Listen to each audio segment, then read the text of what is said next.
Sejam muito bem-vindos a mais um vídeo do canal Marretanto. Na aula de hoje, nós vamos fazer a análise dessa estrutura que está aqui na tela de vocês.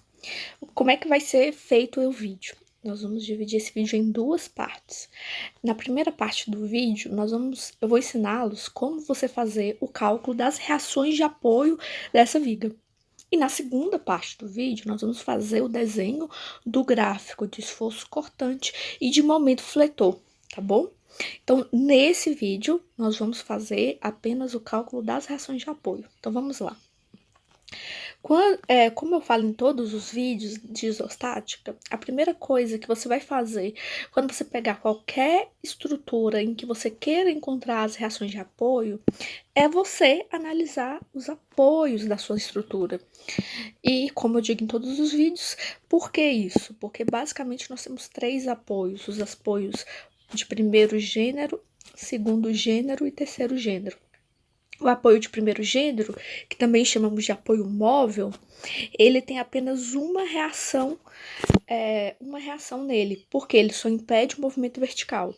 O apoio de segundo gênero, você vai ter duas reações. Por quê? Porque ele impede o movimento vertical e horizontal.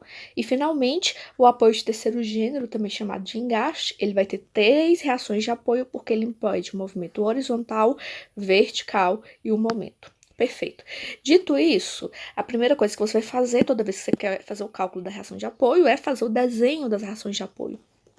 Esse primeiro apoio, que eu vou chamar aqui de A, ele tem essa rugosidade aqui embaixo do apoio. O que que significa? Significa que é um apoio de segundo gênero, que ele está impedindo o movimento vertical e que ele está impedindo o movimento horizontal.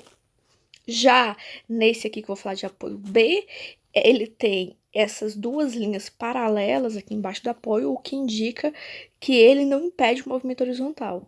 Ou seja, ele é um apoio de primeiro gênero. Tudo bem? Então, a primeira coisa que vocês vão fazer é fazer o desenho das reações.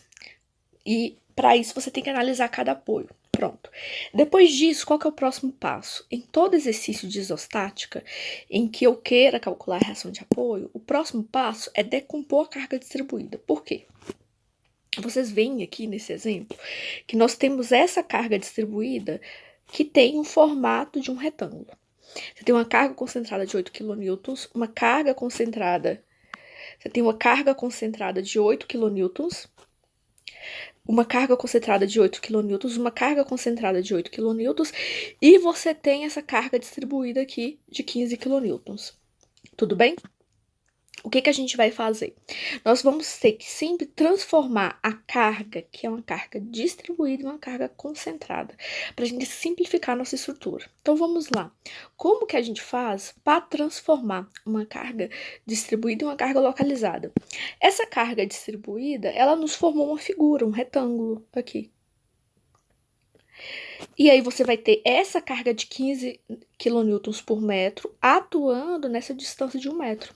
Então, o que que nós vamos fazer? A carga concentrada será obtida pela área resultante da distribuição de carga. Então, nós temos uma figura retangular, a área vai ser essa carga de 15 kN por metro vezes a base do nosso retângulo, que é 1 metro. Fazendo isso, nós vamos encontrar que a força é 15 kN metro vezes 1 metro, ou seja, a gente vai ter uma carga concentrada de 15 kN. Outra coisa importante é saber onde essa carga vai atuar.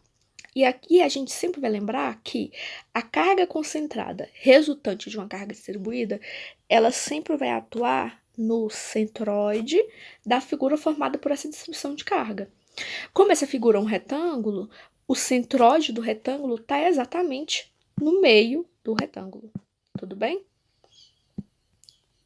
Então, aqui a gente já sabe onde que a nossa carga vai ser aplicada. Então, a gente pode substituir essa carga aqui distribuída, podemos substituir por essa carga de 15 kN. Então, nós vamos ter a carga de 8 kN, 8 kN e 15 kN. E nós temos aqui, nós já sabemos quais são os apoios, tudo bem? Perfeito. Então, vamos para a próxima etapa. Eu já achei quais são os apoios, HA, VA, VB. Já transformei minha carga distribuída em uma carga localizada. E o próximo ponto é a gente utilizar as equações de isostática. Em isostática, quando nós temos uma estrutura, nós podemos falar basicamente duas coisas sobre ela. Nós sempre podemos falar que se essa estrutura está em equilíbrio, o somatório de forças dessa estrutura e o somatório de momentos dessa estrutura tem que ser necessariamente zero.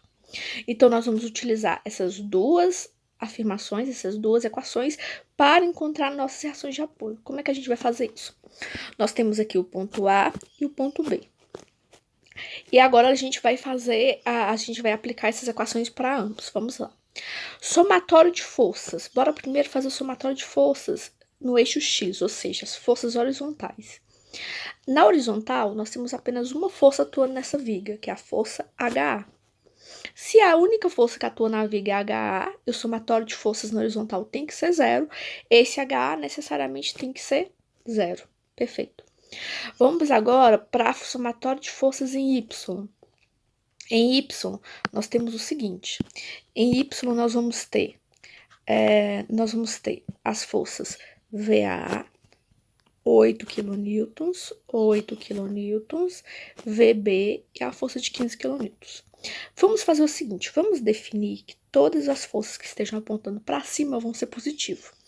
Então, nós vamos ter mais VA e mais VB, porque ambos estão apontando para cima, menos 8 kN, menos 8 kN, menos 15 kN. E aqui a gente vai chegar na equação. VA mais VB é igual a 31. Percebam que a gente tem uma equação e duas variáveis, a variável VA e a variável VB.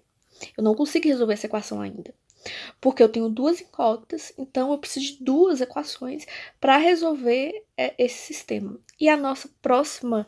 E como é que a gente vai encontrar a nossa outra equação? Porque a gente sabe que o somatório de momentos tem que ser zero. Na hora de você fazer o somatório de momentos, pessoal, é importante você pensar qual o ponto da nossa viga que a gente vai utilizar como referencial. Nessa viga é fácil, mas mesmo assim, lembre-se sempre, ó, você sempre vai escolher, para o cálculo do momento como referencial, o ponto que tem a maior quantidade de reações de apoio. Em B, nós temos uma reação de apoio e em A, nós temos duas reações de apoio. Então, nós vamos utilizar como referencial o ponto A para o cálculo do momento. Então, vamos lá. Vamos aqui fazer o somatório de momentos em relação ao ponto A. Vamos lá. Vamos começar aqui. O VA produz algum momento em relação a A? Não, porque ele não tem braço de alavanca em relação a A, então eu nem vou escrever do VA. Vamos para o próximo. 8 kN, nós temos as forças de 8 kN, 8 kN, 15 kN e a força VB. Agora, para a gente fazer o cálculo do momento, nós vamos ter que definir se nós vamos considerar no sentido horário positivo ou nós vamos considerar um momento positivo no sentido anti-horário. Nós vamos, nesse exemplo, nós vamos fazer o seguinte, eu considerei que esse seria positivo no sentido o quê? Anti-horário. Então, todo momento que estiver girando no sentido anti-horário, a gente vai considerar positivo. Então, vamos lá. Vamos considerar que o ponto A está fixo. Se a gente considerar que o ponto A está fixo e que essa viga ela pode girar em relação ao ponto A, essa força VB iria tender a girar o nosso viga em qual direção, em qual sentido? Nesse sentido aqui. E esse sentido é o sentido o quê? É o sentido anti-horário. Então, o momento provocado por esse VB vai ser o quê? Positivo. Vamos calcular esse momento?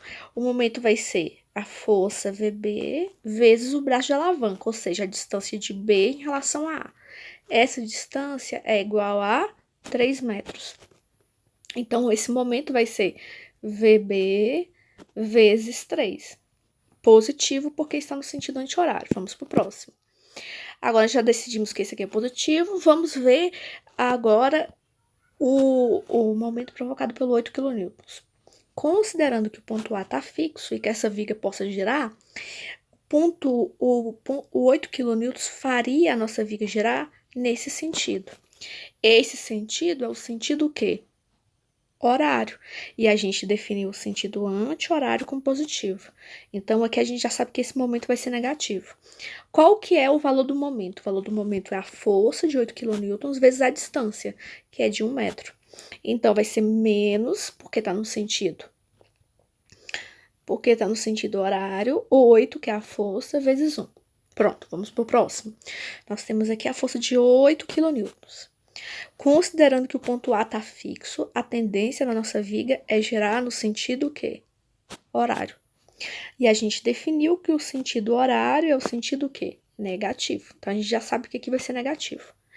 O valor desse momento vai ser 8 vezes a distância, que essa distância total é igual a 2 metros. Então, vai ser o momento é 8 vezes 2. Finalmente, o nosso último momento vai ser um momento provocado por 15 kN. Mais uma vez, nós vamos considerar que o ponto A está fixo e que a viga pode girar em relação a esse ponto A. A força de 15 kN tenderia a girar a nossa viga nessa direção. E essa direção é o sentido o quê? Horário. O sentido horário a gente considerou o quê? Negativo. E o valor desse momento vai ser 15 vezes essa distância. Aqui, desse ponto até esse ponto, nós sabemos que tem o quê? 1 metro. Como a força concentrada atua aqui na metade, nós vamos ter 0,5 metros esse trechinho aqui. Então, vai ser 0,5 metros mais 3 metros, que vai ser 3,5 metros. Tudo bem? Fazendo isso, resolvendo essa conta, você vai encontrar que o VB vale 25,5 kN. Se o VB vale 25,25 kN, o que você pode fazer? Você pode substituir o VB nessa equação e você vai encontrar que o VA vale 5,5 kN. Então, basicamente, nós encontramos todas as reações de apoio.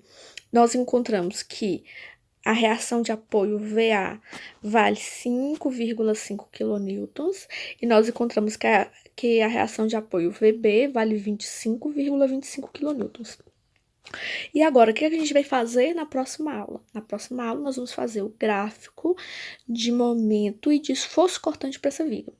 Mas nessa, a gente só iria calcular a reação de apoio. Então, a gente termina o nosso vídeo por aqui.